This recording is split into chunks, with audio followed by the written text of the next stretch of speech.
જય શ્રી કૃષ્ણ મિત્રો. હિન્દુ ધર્મમાં તુલસીને સૌથી પવિત્ર છોડ માનવામાં આવે છે. જે ઘરમાં તુલસીનો છોડ હોય છે અને જ્યાં તેની રોજ પૂજા કરવામાં આવે છે તેવા ઘરમાંથી પરેશાનીઓ અને ગરીબી દૂર રહે છે. કારણ કે જ્યાં તુલસીનો વાસ હોય છે ત્યાં દેવી દેવતાઓનો વાસ છે. તુલસી એક એવો છોડ છે જે વૈજ્ઞાનિક અને આધ્યાત્મિક દૃષ્ટિકોણથી સૌથી મહત્વપૂર્ણ છે. દરરોજ તુલસીના પાન ખાવાથી વ્યક્તિ પોતાની જાતને અને દરેક પ્રકારના રોગોથી બચાવે છે. અને ઘરની મહિલાઓ દરરોજ સવારે તુલસીને જળ ચડાવે છે તો આવી મહિલાઓ હંમેશા તેમના સારા કાર્યોના કારણે ઘરમાં સુખ શાંતિ અને સમૃદ્ધિ આવે છે. જે ઘરમાં મહિલાઓને તુલસીની પૂજા નથી કરતી તે ઘરમાં હંમેશા નકારાત્મકતાઓથી ભરેલું અને આવા ઘરમાં મુશ્કેલી અને પૈસાની અછત રહે છે. ભગવાન વિષ્ણુને તુલસીનો છોડ ખૂબ જ પ્રિય છે. તેઓ તુલસીના પાન વગર તેમનું ભોજન પણ સ્વીકારતા નથી. વિષ્ણુ પુરાણમાં તુલસીને લઈને ખૂબ જ મહત્વપૂર્ણ નિયમો આપવામાં આવ્યા છે. જો તમે તુલસી રાખો છો તો તમારે આ નિયમોનું પાલન અવશ્ય કરવું જોઈએ. તો જ તમને ઘરમાં તુલસીનો છોડ રાખવાનું શુભ ફળ મળે છે. શાસ્ત્રોમાં તુલસીને માત્ર એક છોડ માનવામાં આવતો નથી, પરંતુ તે વિષ્ણુ પ્રિય દેવી છે. જેનું સ્થાન જે સ્થાન પર હોય છે ત્યાં સ્થાન પર ભગવાન વિષ્ણુ અને દેવી લક્ષ્મી સ્વયં ચાલીને આવે છે. વિષ્ણુ પુરાણ અનુસાર ભગવાન વિષ્ણુએ સૌથી પહેલા તુલસીની પૂજા કરી હતી. આજે અમે તમને શાસ્ત્રોમાં જણાવેલા તુલસીના છોડ સાથે જોડાયેલા મહત્વના નિયમો જણાવવા જઈ રહ્યા છીએ. શાસ્ત્રોમાં તુલસીના 5 પ્રકારનો ઉલ્લેખ છે. આમાંથી કયો છોડ ઘરમાં લગાવવો શ્રેષ્ઠ છે, તુલસીના પાન તોડવાના કયા નિયમ છે, કેવી જગ્યાઓ પર તુલસી ન રાખવી જોઈએ, આ વિશેષ શાસ્ત્રોમાં નિયમ બતાવવામાં આવ્યો છે જેનું પાલન અવશ્ય કરવું જોઈએ.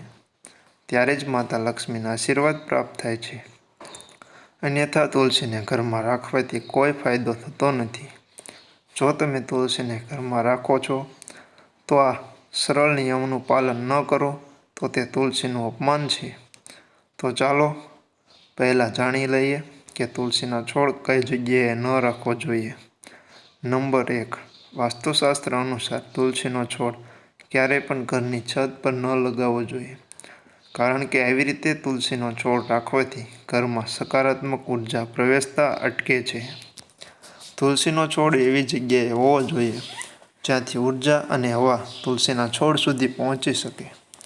તેનો સ્પર્શ કરીને આપણા ઘરમાં પ્રવેશ કરે તો જ આ છોડના શુભ ફળ મળે છે. તુલસીનો છોડ નકારાત્મક ઉર્જાને સકારાત્મક ઉર્જામાં ફેરવે છે. તેથી જ ઘરની છત પર તુલસીનો છોડ લગાવવાથી વાસ્તુ દોષ ઉત્પન્ન થાય છે. જે લોકોની કુંડળીમાં બુધ ગ્રહની સ્થિતિ ખરાબ હોય છે તેવા વ્યક્તિએ છત પર તુલસીનો છોડ ક્યારેય ન લગાવવો જોઈએ. 2. વાસ્તુશાસ્ત્ર અનુસાર તુલસીનો છોડ ક્યારેય પણ અંધારાવાળી જગ્યા પર ન લગાવવો જોઈએ. તુલસીના છોડને અંધારામાં રાખવાથી આર્થિક નુકસાન થાય છે અને ધનનો વ્યય વધે છે. એવી જગ્યાએ તુલસી વાવો જ્યાં સવારના સૂર્યના કિરણો તુલસી પર પડે. તેનાથી તુલસી સારી રીતે જળવાઈ રહે છે. પરંતુ જ્યારે બપોરના સૂર્યના તીવ્ર કિરણો તુલસી પર પડે છે તેના કારણે તુલસીને પીડા થાય છે અને તુલસી પર મંજરી વધુ લાગે છે. તેને તેવી જગ્યા પર રાખો જ્યાં સૂર્ય તીવ્ર પ્રકાશ ન પડે અને અંધારું પણ ન હોય. આ કારણે તુલસીનો છોડ ક્યારેય સુકાઈ જતો નથી અને હંમેશા લીલો રહે છે. 3.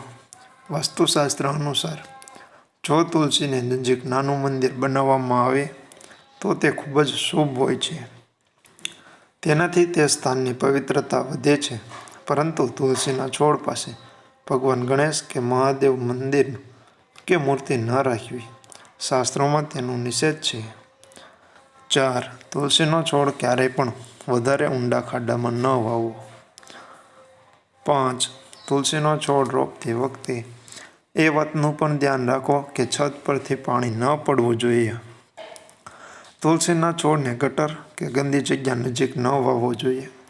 પછી જ્યાં તમે કપડાં ધોવો છો તે જગ્યા પાસે તુલસીનો છોડ ન રાખવો. નહીંતર તુલસી પર પાણી પડી શકે છે જે ખૂબ જ અશુભ માનવામાં આવે છે. આનાથી તુલસી માતાનું અપમાન થાય છે અને લક્ષ્મી ઘરમાંથી દૂર થાય છે. 6. તુલસીના છોડને ક્યારેય પણ દક્ષિણ દિશા તરફ ના રાખવો જોઈએ. એ દિશાને વાસ્તુશાસ્ત્રમાં તુલસી માટે અનુચિત બતાવવામાં આવી છે. વાસ્તુ અનુસાર તુલસી માટે ઈશાન દિશા શ્રેષ્ઠ છે, એટલે કે ઉત્તર અને પૂર્વ વચ્ચેની દિશા તુલસી રોપવા માટે શ્રેષ્ઠ છે.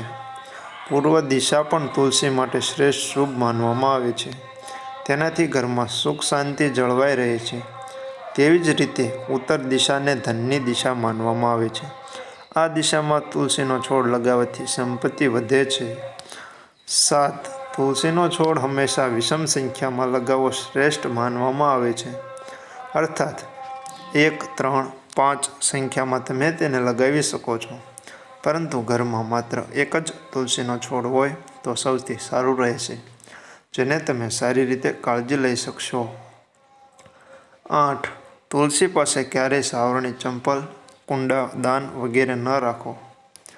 તેનાથી તુલસીની આસપાસનું વાતાવરણ નકારાત્મક બને છે અને દેવી લક્ષ્મી તે સ્થાનથી દૂર થઈ જાય છે. ચાલો હવે જાણીએ કે ઘરમાં કયો તુલસીનો છોડ લગાવવાથી શ્રેષ્ઠ પરિણામ મળે છે. શાસ્ત્રો અનુસાર તુલસીના 9 પ્રકાર છે: રામ તુલસી, શ્યામ તુલસી, વન તુલસી, વિષ્ણુ અને શ્વેતા તુલસી, કપૂર તુલસી, વિમલા તુલસી. સામાન્ય રીતે ફક્ત રામ અથવા શ્યામ તુલસી જ આપણા ઘરમાં રાખવામાં આવે છે. શાસ્ત્રો અનુસાર અન્ય કોઈ પણ પ્રકારની તુલસી રાખવી યોગ્ય માનવામાં આવતી નથી. રામ તુલસીને સરળતાથી ઓળખી શકાય છે. તેના પાન આછા લીલા અને ભૂરા રંગની મંજરી હોય છે. આ તુલસીની ડાળીઓ સફેદ રંગની હોય છે. આયુર્વેદમાં કહેવાય છે કે તમામ તુલસીમાં તેનું સૌથી વધુ ઔષધીય મૂલ્ય છે. તે એટલું પવિત્ર છે કે તે શરીર અને મન પર ઉપચારાત્મક અસર કરે છે. એવું માનવામાં આવે છે કે દેવ ઉત્થાનની એકાદશીના દિવસે જે તુલસીના લગ્ન શાલિગ્રામ સાથે કરવામાં આવે છે તે રામ તુલસી છે. તુલસીના છોડમાં તે સૌથી પવિત્ર માનવામાં આવે છે. રામ તુલસી આ છોડને ઘરની ઉત્તર-પૂર્વ દિશામાં લગાવવો જોઈએ. તેને એવી જગ્યાએ ન લગાવો કે કોઈનો પગ ત્યાં પડે. બીજી શ્યામ તુલસી છે. શ્યામ તુલસીના પાંદડા આછા જાંબલી રંગના હોય છે. તેના પાન 1 થી 2 ઇંચ લાંબા અને ગોળાકાર હોય છે અથવા લંબચોરસ આકારના હોય છે. કૃષ્ણ તુલસીનો ઉપયોગ વિવિધ પ્રકારના રોગો અને કફની સમસ્યા માટે થાય છે. તેનો સીધો સંબંધ ઘેરા રંગના ભગવાન વિષ્ણુ સાથે માનવામાં આવે છે. એટલે જ ઘરમાં તુલસીનું વાવેતર પણ કરી શકાય છે, પરંતુ પૂજા કરતાં વધુ તેનો ઉપયોગ સ્વરૂપમાં થાય છે. તેનું કરવું શુભ માનવામાં આવે છે. પરંતુ મિત્રો, વાસ્તુ અનુસાર જો તુલસી સુકાઈ જાય તો તે અશુભ સંકેત માનવામાં આવે છે.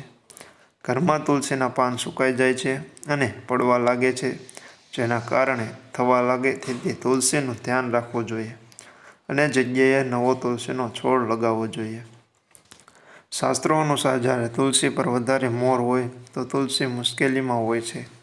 જે ઘરમાં તુલસી મુશ્કેલીમાં હોય એવું બને છે કે તે ઘરના બધા સભ્યો મુશ્કેલીમાં હોય છે. આવા ઘરમાં ઘણી સમસ્યાઓ ઊભી થાય છે. તેથી જ તુલસી પર વધુ પડતી મંજરી ન હોવી જોઈએ. તેથી સમયસર દૂર કરવી જોઈએ. તેથી કરીને માતા લક્ષ્મીના આશીર્વાદ સદાય તમારા ઘરમાં રહે. મિત્રો, આ રીતે તુલસીનું વાવેતર અવશ્ય કરવું જોઈએ અને આ રીતે તુલસીના ઉપાયો કરવા જોઈએ. તો મિત્રો, અહીં આપણો આ વિડીયો પૂરો થાય છે. આશા રાખું છું કે તમને આ વિડીયો પસંદ આવ્યો હશે. જો તમને વિડીયો પસંદ આવ્યો હોય તો વિડીયોને લાઈક કરજો અને સાથે સાથે ચેનલને પણ સબસ્ક્રાઈબ કરી લેજો. મળીએ નવા વિડીયોમાં. ત્યાં સુધી બધાને જય શ્રી રામ, જય શ્રી કૃષ્ણ.